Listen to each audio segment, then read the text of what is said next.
For years, whenever people talked about WWE's women's division, most minds went straight to the Divas era. Bikinis, 2-minute matches, and faces chosen mostly because they looked good on camera. But running underneath all of that was a hidden wave of women who walked through WWE's doors not because of their measurements, but because of real in-ring skill, passion, and sheer toughness between the ropes. They weren't born to be walking decoration. They were there to drag women's wrestling out of the throwaway segment box. Each of them is a story about talent, about being misjudged, and about having to work multiple times harder just to prove, I'm here because I'm good. Today, we're going to look back at the women who were hired on 100% talent.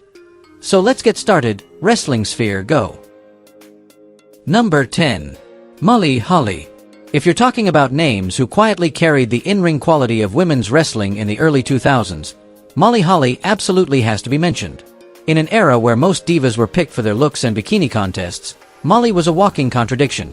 Average build, conservative presentation, not chasing a sex symbol image. Yet she had some of the best technique and match IQ in the entire division. Molly wasn't the kind of performer who made you go, wow, at first glance. But give her a few minutes in the ring, and you immediately understand why her peers respected her so much. From footwork, timing, and execution, to how she took moves and controlled the pace, everything she did looked smooth and effortless. She could make a green opponent look miles better just by putting them in the right spots at the right moments. Even so, to the creative team, Molly was rarely treated as the star you build the whole division around. She was often slotted into supporting roles, saddled with storylines that poked fun at her looks or personality instead of being presented as the elite athlete she really was. The peak of that sacrifice was when she agreed to have her head shaved bald in the middle of WrestleMania just to serve a storyline, a crystal clear sign that she valued the job and the show over her own ego. WWE didn't sign Molly Holly to plaster her in the center of every poster or make her the face of marketing campaigns. They kept her because they knew they needed someone who was genuinely great at the craft standing behind the scenes, stopping the women's division from collapsing completely from a wrestling standpoint. She's the kind of name you might overlook if you only judge by appearances, but when you go back and rewatch those old matches, you realize Molly was one of the rare reasons women's wrestling from that era still had any in-ring credibility at all, despite all the limitations of the Divas period. Number 9. Charlotte Flair. Whether or not John Cena ever breaks Ric Flair's 16-time world title record, most people already understand that the one who might push that number into something absurd is Ric's own daughter, Charlotte Flair. She's got striking looks and the kind of physique you expect from a top star, but those are just bonuses. They are absolutely not the reason she walked straight into WWE's main event scene. Being the daughter of a legend like Ric Flair obviously opened a lot of doors. It's probably why getting a tryout with WWE came easier for Charlotte than for many others. But getting in the door and proving you deserve your spot on the card are two completely different battles. If she had only leaned on the Flair last name, the WWE audience would have turned on her long ago in such a brutal, unforgiving environment. Throughout her career, Charlotte has constantly faced one big question. Is she really that good, or just a second-generation daddy's girl getting special treatment? Instead of firing back with words, Charlotte chose to answer with her matches. Every chop, every moonsault, every long, high-intensity main event screamed that this was a fully rounded athlete who invested in both skill and conditioning. Not just a pretty face pushed for the sake of optics. As one of the 4 horsewomen, Charlotte stood on the front line of WWE's women's revolution, the era when the word divas was tossed aside to make room for real women's wrestling. Her landmark matches with Sasha Banks, where they kept stealing the spotlight from the rest of the show, are the clearest proof that WWE didn't bring Charlotte in just to color the poster. The ultimate sign of that trust came when Charlotte was chosen to headline WrestleMania alongside Ronda Rousey and Becky Lynch, the first time in history that the women closed WWE's biggest show of the year. At a relatively young age, her resume was already strong enough to guarantee a Hall of Fame spot if she decided to retire the next day. But time is still very much on Charlotte's side. WWE may still stumble when it comes to writing fresh title feuds around her, yet the very fact that they keep orbiting the entire division around her name tells you everything you need to know. She's there because of 100% talent, because she can carry an entire division on her back. Not because she's easy on the eyes or living in the shadow of a legendary father. Number 8. Beth Phoenix. The Glamazon almost felt like she belonged to a completely different species in the world of women's wrestling. WWE had long been used to those larger-than-life monsters in the men's division, destruction machines who walked out and everyone scattered. But Beth brought that same aura into the women's division, where fans rarely saw a style built so heavily around pure power. From her muscular frame and the way she hoisted opponents like they weighed nothing, to those crushing slams, Beth always gave you the sense that she could steamroll anybody if she wanted to. During her WWE run, which wrapped up in 2012, Beth was regularly positioned near the top of the card. She was almost always in that core group of important names in the women's division, even if she wasn't treated like a true, full-time main event centerpiece. Regardless of how generous the booking was at any given moment, the Glamazon always did her job. She was an incredibly dependable worker who almost never turned in a sloppy match. Her finisher was one of those moves that was simply satisfying to watch. It showed off her strength and had that decisive, dominant snap you expect from a true powerhouse. When Beth made a surprise return to go after the women's tag team titles, people finally realized just how well she had kept the flame burning. After being away from the ring for so long, she stepped back through the ropes without giving off even a hint of ring rust. Same tempo, same sharp execution, same presence of someone who knows exactly what they're doing out there. Beth's appearance was always striking, beautiful, but with a tough, almost granite edge to her. But if she had only been pretty, she probably would have been forgotten quickly in an era where women's wrestling wasn't taken seriously at all. What separated the Glamazon was that she was a real athlete, constantly performing at a very high level even when management didn't seem all that invested in the division. If Beth had hit her prime in today's climate, when women's wrestling is treated with far more respect and focus, there's a very real chance she'd be one of the most heavily featured and important faces on WWE television. Number 7. Natalya Neidhart. If you had to pick the ultimate workhorse of WWE's women's division, Natalya's name is almost always one of the first to come up. She isn't the kind of superstar who's on every poster, and she's not constantly standing in the middle of the ring in main events, but every time she steps through the ropes, Natalya reminds you that she is an incredibly reliable anchor. For years, she's been the one who keeps the pace steady, who holds things together, who carries matches that would probably dip in quality noticeably if they were handed to somebody else. The cruel twist is that, despite that consistency, the number of championships on her resume doesn't really match her ability. For most of her career, she's been stuck in the supporting role, the one who helps others shine, the solid base that newer or more heavily pushed names get to bounce off. Her feuds are rarely given deep, long-term storytelling, and the opportunities for her to prove that she can carry an entire program have always been fewer than what she truly deserves. More than once, fans have argued about whether Natalya fits WWE's traditional standard of hot or glamorous, but that's just background noise. WWE didn't sign her because of her face or her figure. They signed her because of the rock-solid wrestling foundation she brought from the legendary Hart Dungeon. As a member of the Hart family, Natalya brings that entire legacy with her to the ring. From her chain wrestling and submission work to the way she tells a story bell to bell, everything about her screams, properly trained, completely serious professional wrestler.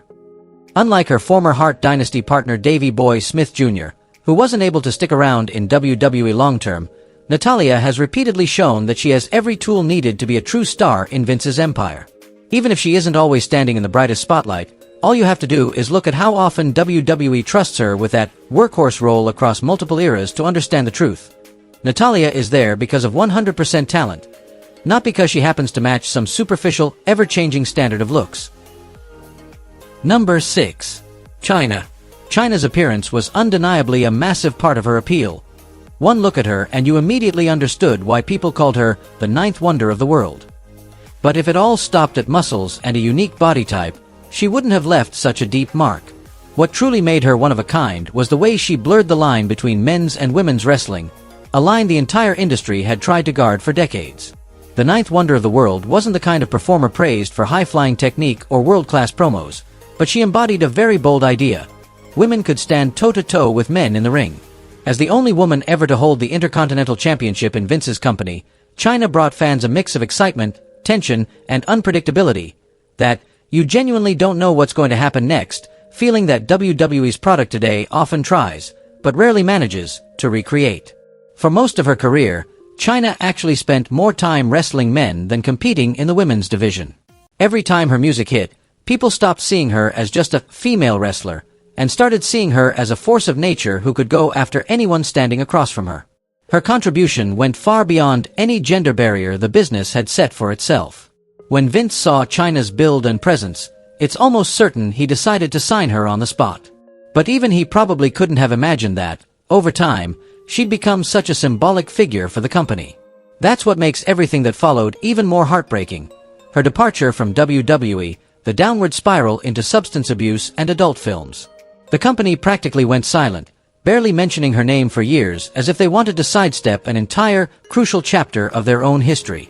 Even so, at least today, her legacy has been officially acknowledged through her induction into the Hall of Fame, and the name Ninth Wonder of the World remains as a reminder that there was once a woman who dared to shatter every mold on that canvas. Number 5. Gail Kim.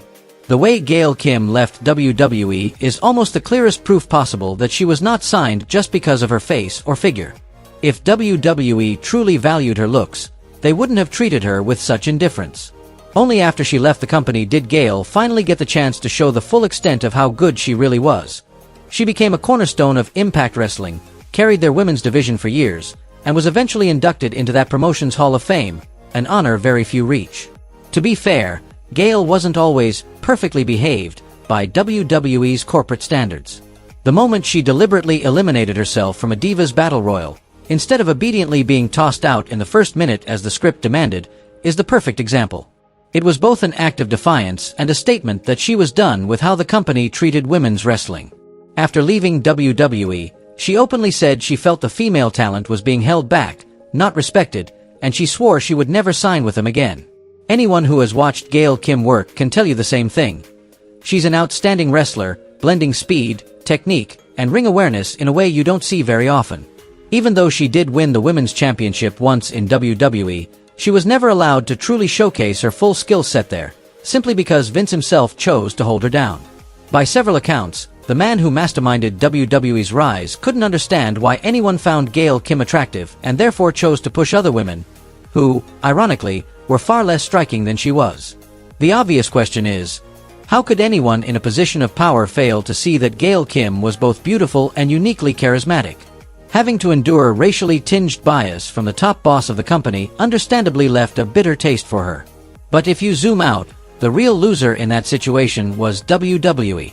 They let slip away a top-tier in-ring performer with a look that could easily have been marketed, a complete package that any wrestling promotion in the world would love to build around. Number 4. Bayley. There was a time when, if you had to pick the textbook babyface of the entire pro wrestling industry, a lot of people would have pointed straight at Bayley. Back in NXT, the hugger was almost the perfect main character template. Genuine, lovable, a little awkward but incredibly determined. She practically mastered the art of the babyface comeback, getting beaten down, cornered, and then exploding at just the right moment.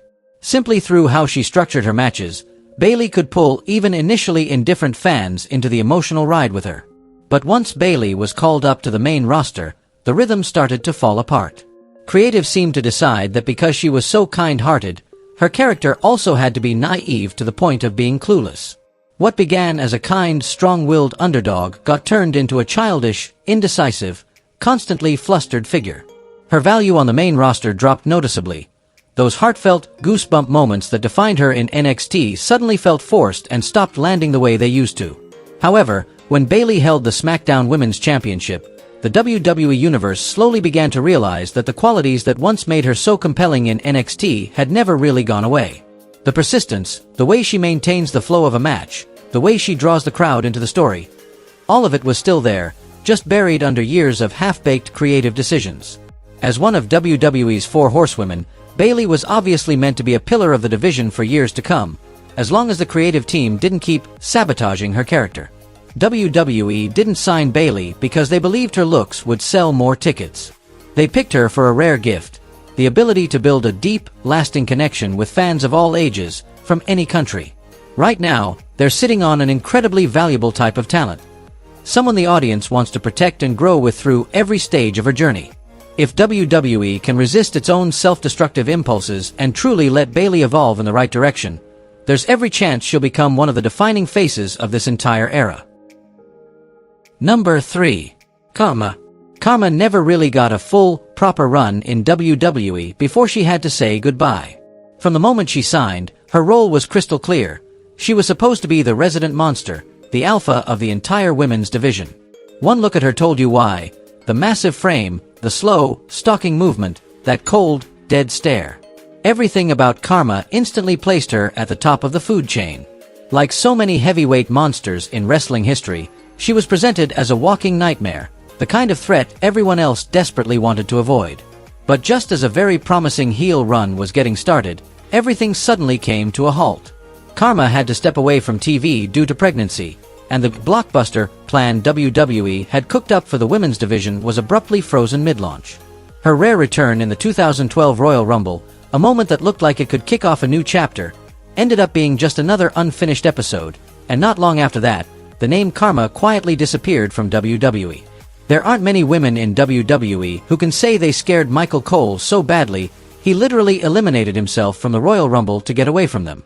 On paper it's not some legendary accolade, but that visual is uniquely hers, proof that even with such limited screen time, she still made an impression. Kharma was brought in to be the permanent iron fist of the women's division, but that blueprint never truly got executed. Yes, she later had a solid stint in Impact, and mainstream audiences would come to know her even more through her role on Netflix's hugely popular series Glow. Still, whenever fans look back at that brief WWE chapter, it's hard not to feel a sting of regret and wonder, what if? If things had gone smoothly, we might have seen one of the most terrifying female monsters in the company's history fully unleashed. Number 2.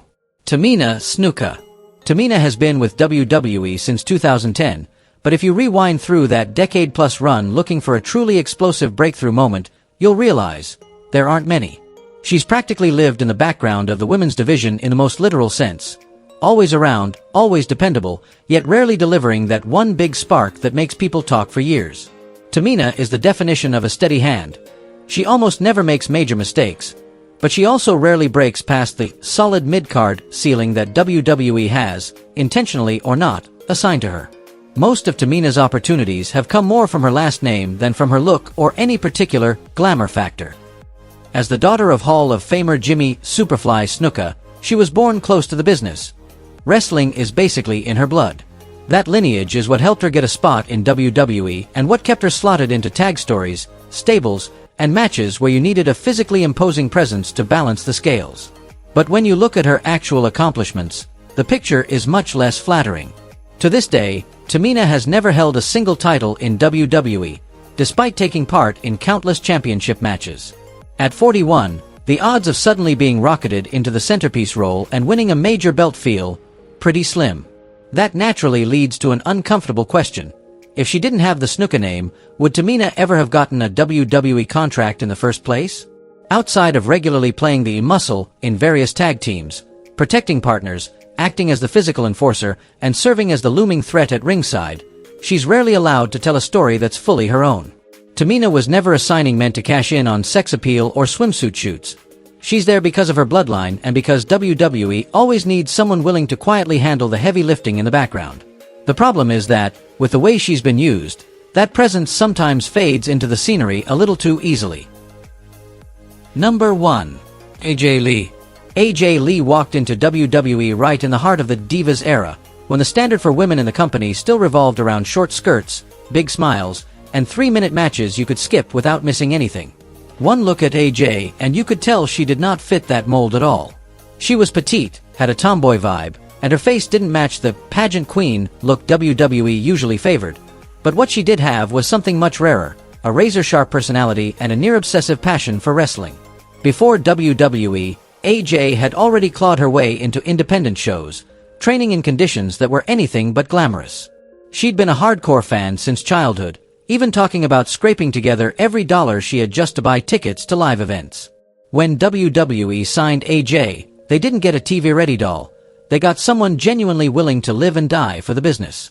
And that came across loud and clear once she made it to TV. AJ Lee quickly stood out from the rest of the Divas locker room.